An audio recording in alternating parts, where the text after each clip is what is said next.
apa kabar pemirsa? Senang sekali rasanya bisa menyapa Anda tentunya di Kabar Nusantara bersama saya Elisa Purba dan ada rekan saya. Dan dengan saya Subki Abdul. Dan kali ini pemirsa kita akan membahas mengenai partisipasi pemilu di tahun 2024.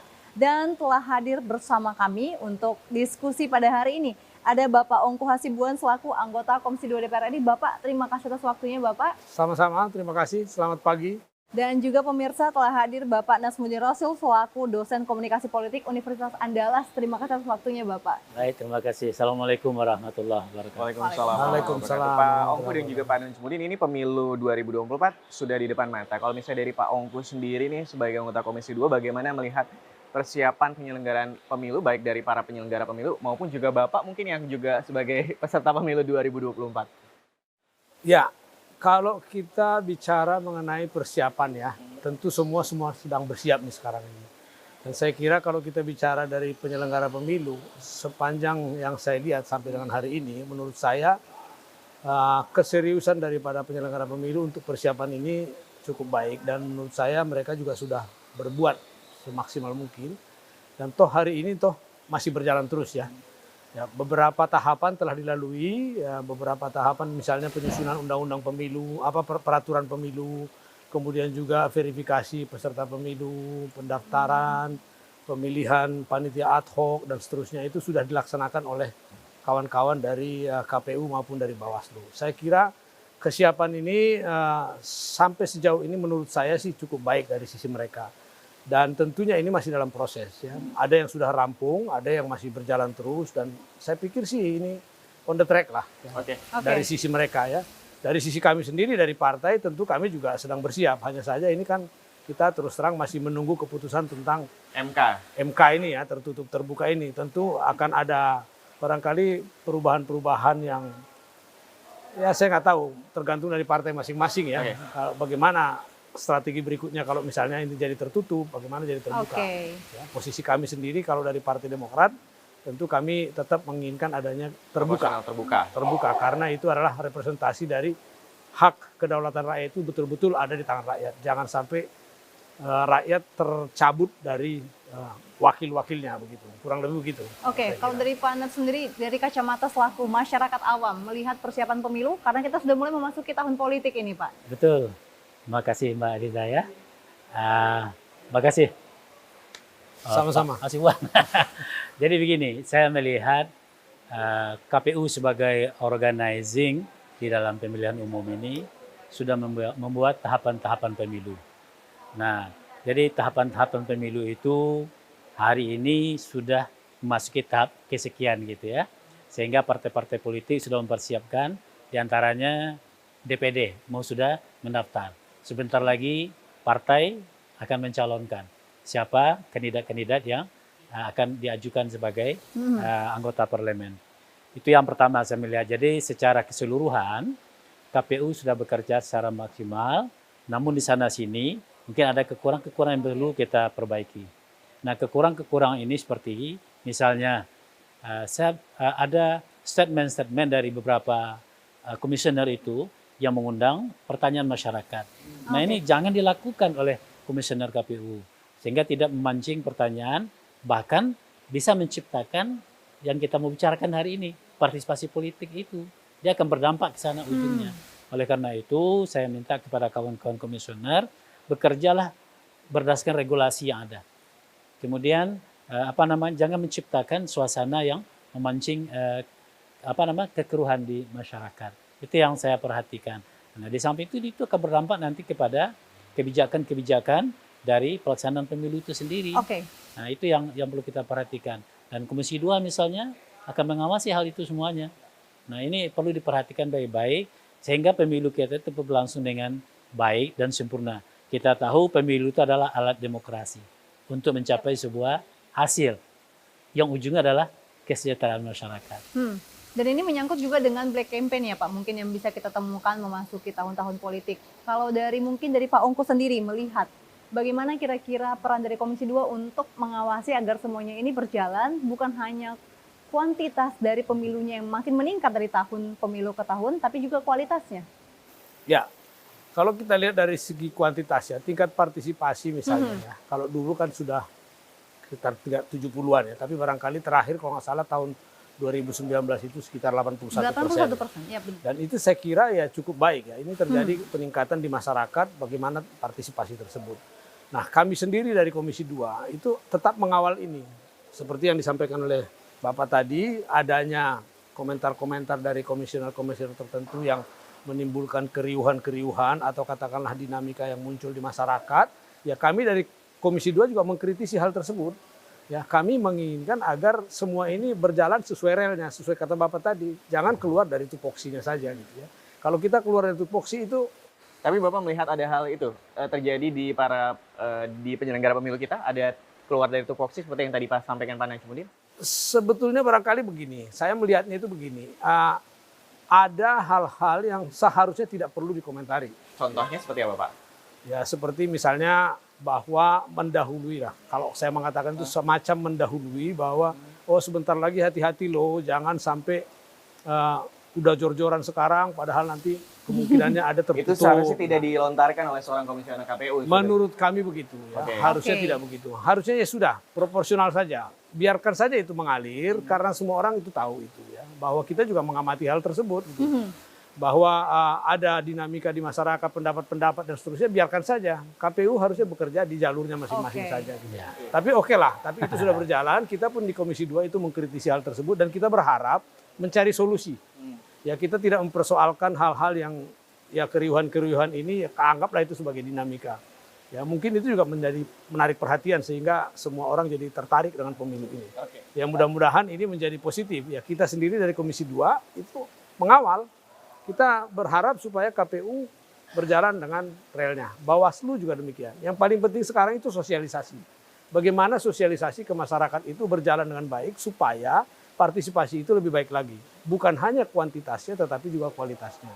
Ya, itu barangkali dari kami. Oke, Ya. tapi kalau misalnya Pak Najmudin sendiri melihatnya apakah benar ada peningkatan dari pemilu 2014 ke 2019 terkait dengan jumlah partisipasi para pemilih kita yang ikut andil dalam pesta demokrasi kita? Jangan dijawab sekarang Pak Najmudin, Oke. kita akan kembali sejenak tetap di Kabar Nusantara.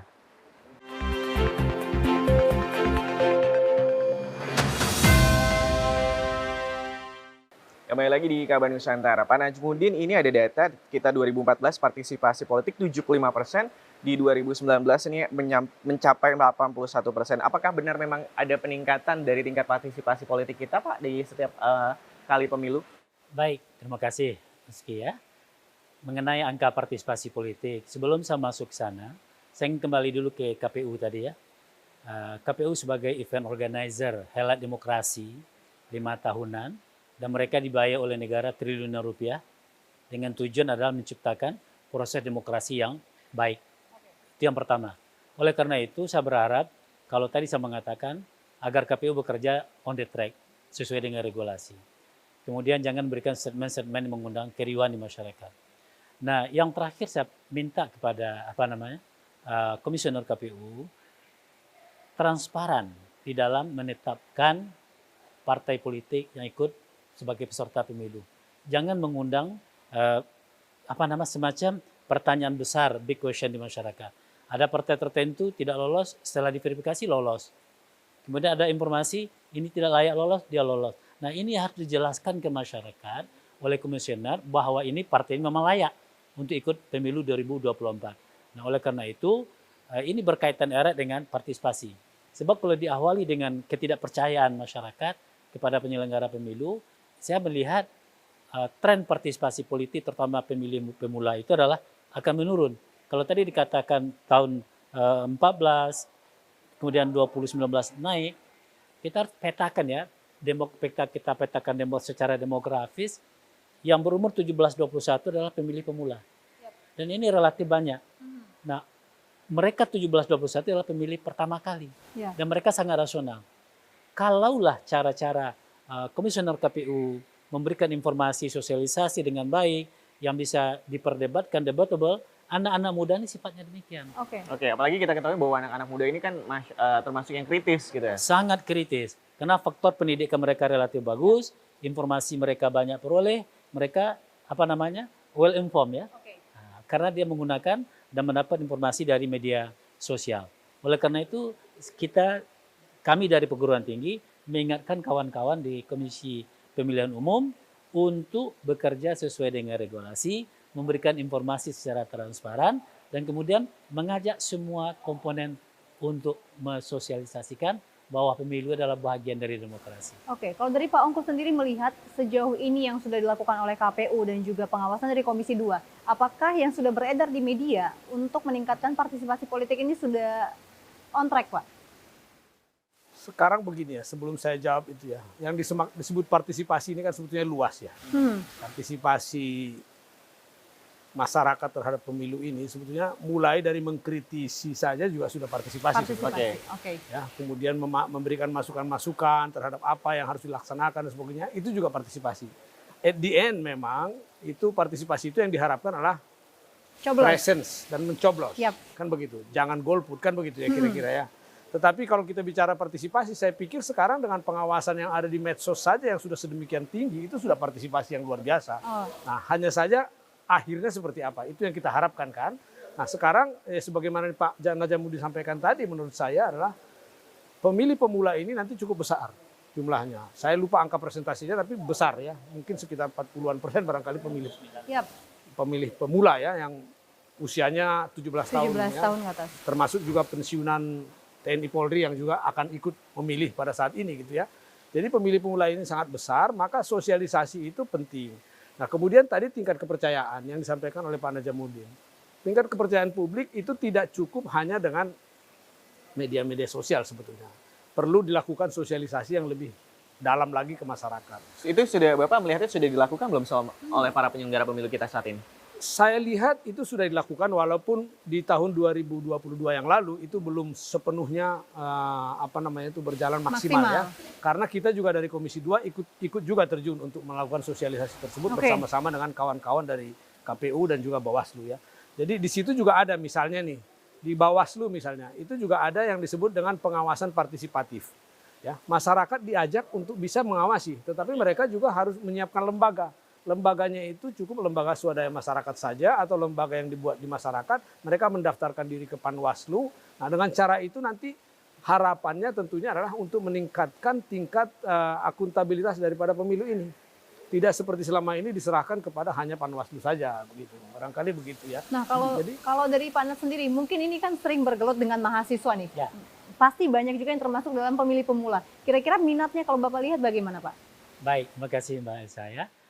Kembali kepada partisipasi politik tadi. Selama ini kita menerjemahkan partisipasi politik adalah ikut coblos. Nah, dari hasil penelitian saya, ternyata ada 3 komponen partisipasi itu. Yang pertama, partisipasi coblos itu, yang disebut dengan istilah traditional political participation. Nah, ini anak muda yang tanya Mbak Elsa tadi, ini kurang tertarik dengan ikut politik praktis seperti itu. Terutama yang 17-21 tadi. Nah, yang kedua adalah modern political participation. Ini apa? Adalah anak-anak muda ini melakukan partisipasi politik, bahkan termasuk pengawasan melalui penggunaan media. Mereka menulis di sana, mereka berdebat di sana, mereka menjadikan media sosial sebagai marketplace of ideas. Nah, yang ketiga, anak-anak muda ini melakukan kegiatan yang kita sebut dengan civic political participation. Artinya apa? Mereka melakukan kegiatan partisipasi itu dalam bentuk demo. Kemudian diskusi, kemudian ketidaksukaan, itu bentuk partisipasi Pak Asibuan yang dilakukan oleh anak muda. Lalu apa variabel yang mempengaruhi anak-anak muda seperti itu? Ada 2 variabel besar yang membuat anak muda keterlibatan dengan partisipasi politik tradisional itu agak kurang. Pertama adalah mereka mendapat informasi yang kita bicarakan tadi. Bagaimana kinerja dari komisioner itu, bagaimana cara kerjanya, bagaimana dia mengatasi masalah, bagaimana perilaku sebagai event organizer.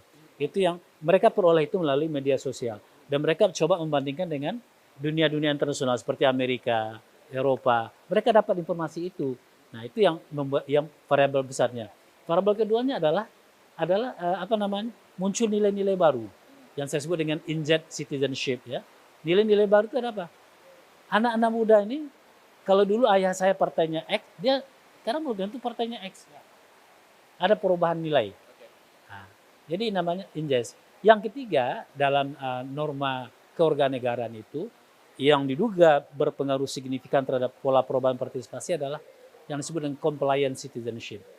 Norma-norma yang datang dari luar, Oke. termasuk money politik, Pak. Apabila anak muda mengatakan ada money politik, ini adalah variabel yang membuat mereka tidak mau ikut partisipasi politik. Berarti ada 3 poin penting Iya. dan tadi juga Ada 2 termasuk variabel juga nih. Iya. Dua variabel. dan kita melihat bahwa mungkin saat ini kepercayaan masyarakat Pak Ongko untuk kita anggota legislasi itu sudah mulai menurun. Nah, kira-kira bagaimana tanggapan dari Pak Ongko dan juga Pak Nats? Pemirsa sesaat lagi tetap di Kabar Nusantara.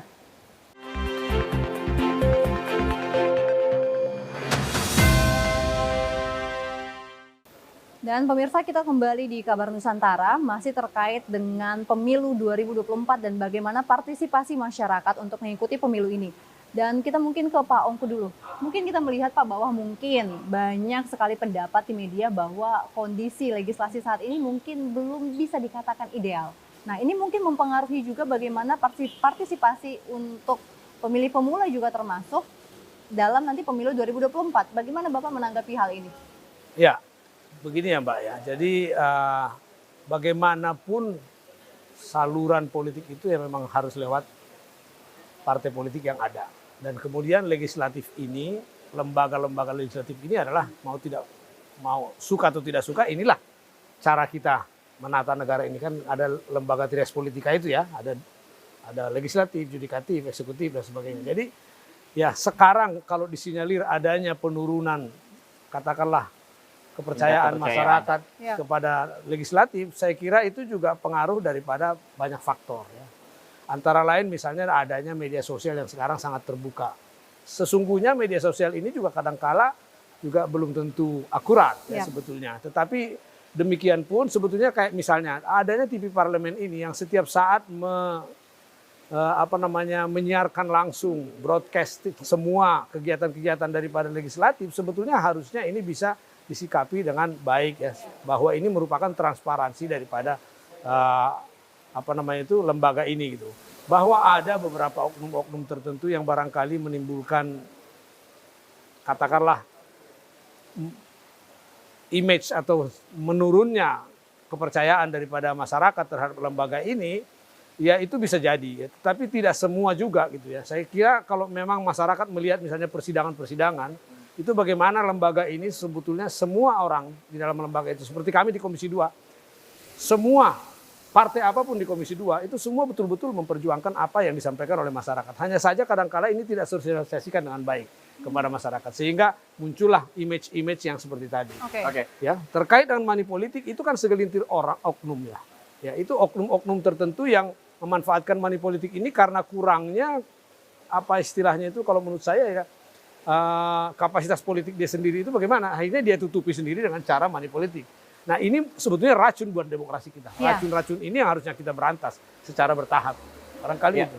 Pak, ini kan kalau misalnya kita juga membicarakan satu suara ini menentukan masa depan bangsa. Kalau misalnya kita juga melihat ini mungkin partisipasi politik ataupun juga angka golput ataupun juga masyarakat yang apatis terhadap partai politik maupun juga politik di tanah air. Bagaimana akhirnya untuk akhirnya bisa mengajak ataupun juga mendorong ini masyarakat yang apatis ataupun juga yang golput dalam setiap kali pemilu untuk akhirnya dalam pemilu 2024 ini bisa ikut serta dalam pesta demokrasi. Baik, makasih Mas Uki ya. Kalau kita bicara demokrasi dari sisi komunikasi politik ya, ada aktor-aktor politik yang sangat menentukan berpengaruh kepada angka partisipasi politik itu. Nah, kalau kita bicara aktor-aktor politik, di antaranya adalah anggota parlemen, kemudian pimpinan partai politik, kemudian NGO, pemerintah, media, dan segala macam.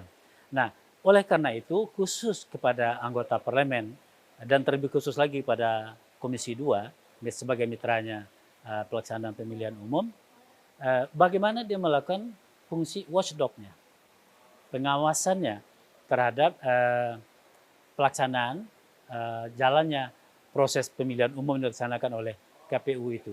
Nah, di sini kualitas anggota Komisi 2 itu sangat menentukan dalam faktor pengontrolan terhadap jalannya proses demokrasi yang disebut dengan pemilu itu.